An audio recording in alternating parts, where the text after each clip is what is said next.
Gold just smashed through $5,000 per ounce. Silver ripped past 110, not over weeks. Overnight sessions, algo momentum, fear premium, thin books getting obliterated. But here's what matters more than the chart. Your dealer can't quote firm spreads. Physical premiums are widening even as paper prices pull back. Delivery times just stretched from days to weeks. Lease rates spiking in the dark. Warehouse withdrawals accelerating faster than headlines admit. If you're holding metal right now, you just watched your insurance policy reprice in real time. If you're stacking, you felt the availability shift before the crowd noticed. If you're trading, you know something structural just changed underneath the volatility. And if you're watching this video right now, you're ahead of the wave that's coming next, the one that shows up when headlines finally catch what the plumbing already knows. We don't chase candles here, we track stress. The kind that builds quietly in leverage, liquidity, and trust until the structure can't hold it anymore. I'm not here to tell you gold hits 6,000 or silver doubles again. Not predictions, patterns, not tips, tools. Because what just happened has a signature, a specific mechanism that repeats across markets, across decades, across every asset class when the same conditions stack up. Most people think this is just fear trade mania. They're missing the real story. The one happening in lease rates, registered inventory, and the gap between what your screen shows and what your dealer can actually deliver. Your job is to understand what broke, not guess what's next. So let me show you what to watch and how to interpret it when everything moves this fast. Quick ask before we dive in. Subscribe if you're not already locked in. We're building a group that watches signals instead of reacting to headlines. And drop a comment right now with just this. Front of the wave, so we know who's tracking with us.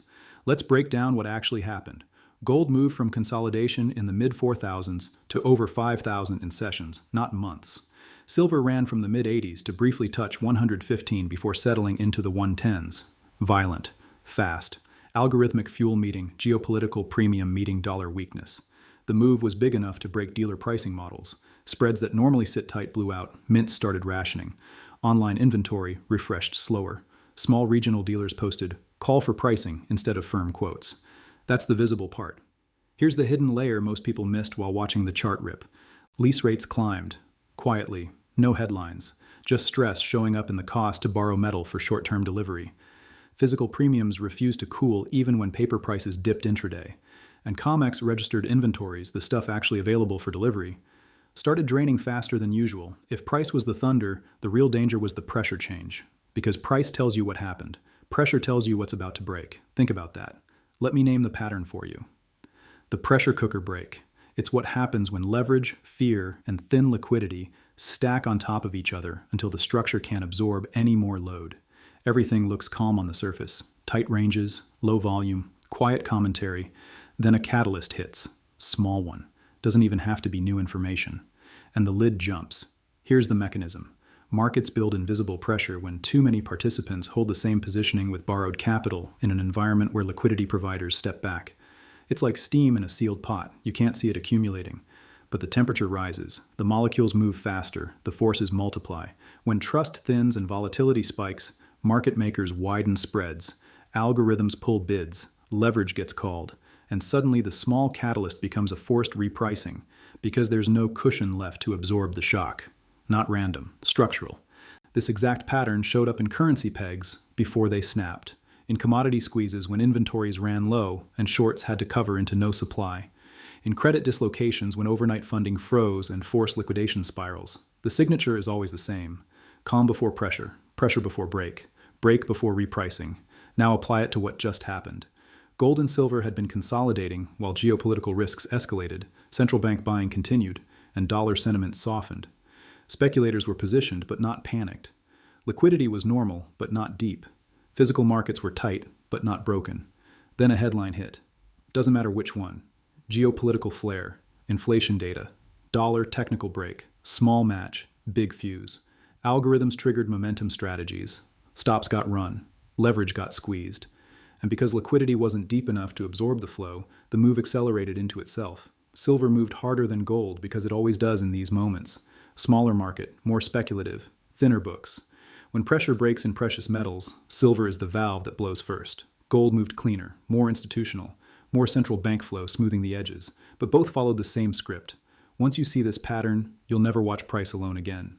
Because next time, you'll recognize the setup before the break. You'll watch leverage data. You'll track liquidity depth. You'll notice when open interest climbs while dealer inventories shrink.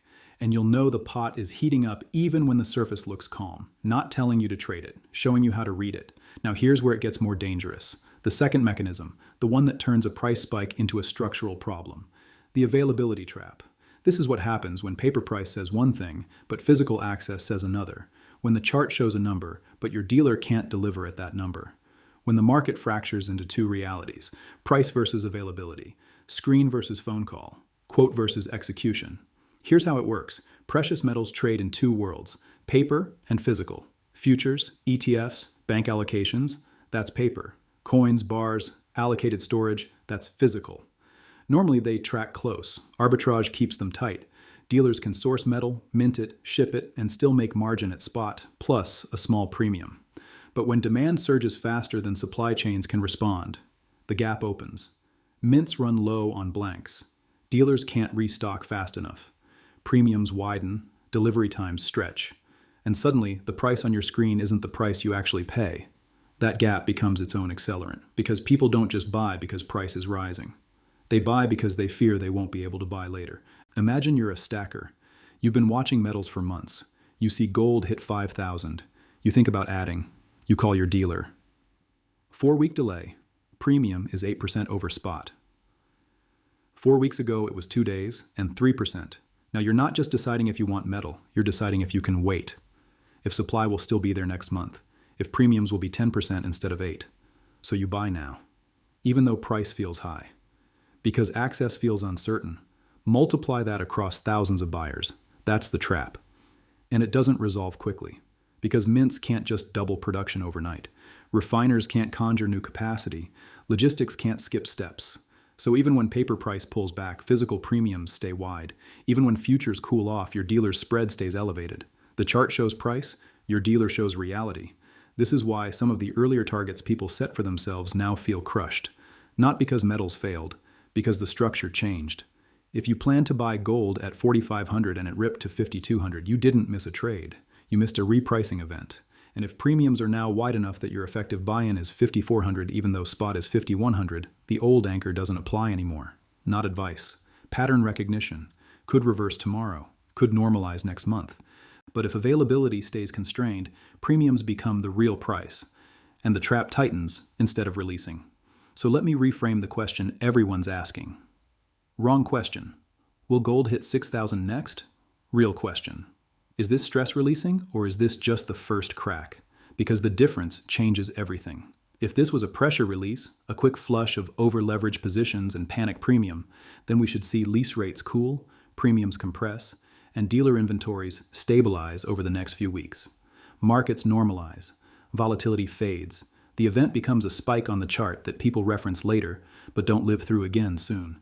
But if this was the first crack in a structural repricing, where trust in paper claims starts eroding and physical demand overwhelms available supply, then the next phase looks very different. Premiums don't compress. They widen further. Delivery times don't shrink. They stretch longer. And the gap between paper and physical becomes the story, not the side note. Which path are we on? Can't know yet. Only structure can answer. And structure speaks through signals, not headlines. So let's get you equipped. Here are 3 paths forward, no predictions, just frameworks. Path 1, cooling phase. Geopolitical premium fades. Dollar stabilizes or strengthens. Speculative positions unwind. Lease rates decline. Premiums compress back toward normal. Registered inventories stop draining or even rebuild as some holders sell into strength. Who benefits? Traders who bought early and take profit into strength. Stackers who bought years ago and rebalance. Market makers who survive the spike. Who gets trapped? Late chasers who bought peak premium, expecting continuation. Over-leveraged longs who can't hold through pullback volatility. Path 2, grinding continuation. No dramatic collapse, but no new breakout either. Prices chop in a wide range. Premiums stay elevated, but don't explode higher. Lease rates fluctuate with each headline. Physical markets stay tight, but don't break entirely. This is the long squeeze, the slow boil, where conviction gets tested every week and nobody feels comfortable. Who benefits? Patient accumulators who average in on dips. Holders with no time pressure. Who gets trapped? Momentum traders expecting clean trends. Leverage players paying carry costs in a range. Path 3, acceleration phase. New catalyst hits while structure is still fragile. Dollar breaks technical support. Geopolitical event escalates. Central bank makes unexpected move. And the pressure that partially released builds again, faster with less liquidity to absorb it. Premiums explode. Dealer quotes go dark. ETF inflows surge. Shortages go mainstream. Who benefits? Early physical holders with no leverage. Those who understand the availability trap and positioned before the crowd. Who gets trapped? Everyone waiting for confirmation. Everyone assuming they can buy in later at reasonable premiums. I'm not telling you which path we're on. I'm showing you how to recognize which one is unfolding. Your job is to watch the signals that confirm or deny each scenario. Here's what I'm tracking this week. Not theory. Immediate signals. 1. Gold and silver lease rates. This is the cost to borrow metal for short-term delivery. When lease rates spike, it means someone needs physical metal right now and is willing to pay a premium to get it before later. Normal looks like low single digits. Stable. Boring. Stress looks like sharp moves higher. Sustained elevation. Spikes during overnight sessions. How I interpret it. If lease rates cool quickly, pressure released. If they stay elevated or spike again, the stress is structural and someone is still scrambling for metal. 2. Retail and wholesale premiums versus spot. This is the gap between what the chart says and what you actually pay. Normal looks like 2 to 4% over spot for popular products, consistent across dealers. Delivery in days. Stress looks like 6% plus. Widening divergence between dealers. Delivery stretching into weeks. Call for pricing instead of firm quotes. How I interpret it. If premiums compress, supply chains caught up and demand cooled. If they widen further, the availability trap is tightening and physical is decoupling from paper. 3. COMEX registered inventory changes. Registered inventory is the metal sitting in COMEX warehouses that's actually available for delivery against futures contracts. Normal looks like gradual changes, inflows and outflows balanced, no sharp single-day moves. Stress looks like large withdrawals, declining totals, sharp drops that aren't immediately replaced. How I interpret it. If registered inventories stabilize or rebuild, confidence in paper claims is holding. If they keep draining, someone is taking physical delivery because they don't trust the paper structure. 4. Dollar index trend breaks. Gold and silver are priced in dollars. When the dollar weakens, metal gets cheaper for foreign buyers and momentum builds. Normal looks like range-bound, slow trends, reversals that hold support levels. Stress looks like technical support breaks. Momentum accelerates lower, dollar weakness feeding into metal strength in a feedback loop. How I interpret it. If the dollar stabilizes or bounces, it removes one tailwind from metals. If it keeps breaking lower, it adds fuel to any metal rally and increases the odds of Path 3 acceleration. 5. ETF inflows and outflows in top metal funds. This tracks institutional and retail crowd behavior through the largest physically backed gold and silver ETFs. Normal looks like modest flows, mixed direction, no panic or euphoria signals. Stress looks like large sustained inflows, record daily additions, flows that don't reverse even on price pullbacks. How I interpret it. If inflows reverse or slow, the crowd is taking profit and confidence is fading. If inflows continue or accelerate, the crowd is still building positions and expects higher prices or less availability ahead. Circle this part. These 5 signals together create a picture, not one in isolation, the cluster. If lease rates stay elevated while premiums widen and registered inventories drain, that's structural stress. If the dollar keeps weakening while ETF inflows surge, that's momentum confirmation. If all 5 cool together, that's pressure releasing and Path 1 is more likely. If 3 of 5 stay hot, we're somewhere between Path 1 and 2. If all 5 intensify, Path 3 is unfolding, and you're watching a structural repricing in real time. Can't know timing, only structure. Not telling you to buy or sell based on these signals. Showing you how to interpret what's happening so you're not flying blind. Now think about risk in layers, not just price risk, liquidity risk. Can you exit your position at a reasonable price when you want to? Or are spreads so wide and volume so thin that selling means taking a huge hit? Volatility risk. Can you handle 20% intraday swings without panic selling or getting margin called? Or does that kind of move break your plan? Narrative risk. Are you positioned based on a story that could change overnight? Geopolitical premium, inflation fears, dollar collapse. These narratives shift fast. If your entire thesis depends on one staying true, you're exposed. Counterparty risk. Do you own physical metal you control, or do you own a claim on metal someone else holds?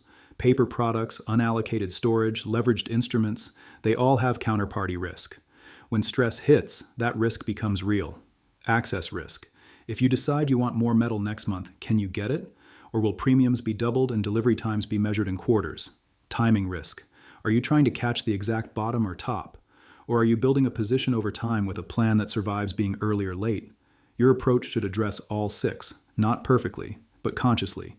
If you're a trader, respect liquidity and volatility risk. Use stops, size positions, so no single move breaks you. If you're a long-term holder, accept volatility and timing risk. Average in. Don't chase. Know what you own and why. If you're stacking physical, manage access and counterparty risk. Source from reputable dealers. Store securely. Don't assume availability will always be there. I'm not giving you a formula. I'm showing you the variables. Your job is to build a plan that fits your situation, your timeline, and your risk tolerance. Could all reverse next week? Could accelerate instead? Only the signals will tell you which. Here's what separates the group that survives this kind of volatility from the group that gets shaken out. The survivors watch signals instead of headlines. They build plans based on structure instead of hope. They respect risk and size positions, so no single move ends the game. If you're doing that, you're already in the small group that stays calm while others react. You're not guessing if gold hits 6,000. You're watching lease rates, premiums, inventories, and flows to understand if the structure is releasing or tightening. You're not predicting the next catalyst. You're positioned so you can handle either path without panic. That's the advantage. Not perfect information, better process. So here's my ask. Drop a comment and tell me which signal on the watch list you're tracking closest. Lease rates, premiums, inventory, dollar, flows. And if you've been in metals long enough to remember a time when premiums spiked or dealers went dark, share that story. The community learns more from real experience than theory. If you haven't subscribed yet, do it now. We're building this group deliberately. People who think in patterns, who track stress, who don't get shaken by headlines because they understand the structure underneath. One last thing. The chart will tell you what happened. Your dealer will tell you what's real. Lease rates will tell you who's scrambling. Inventories will tell you what's draining, and premiums will tell you if the trap is closing or opening. Your job is to watch all of it, not react to one data point. Build the full picture, because when the next move comes, and it will, you'll recognize the signature before the crowd does, and that's when you're ahead. Not because you predicted it, because you understood it. Front of the wave.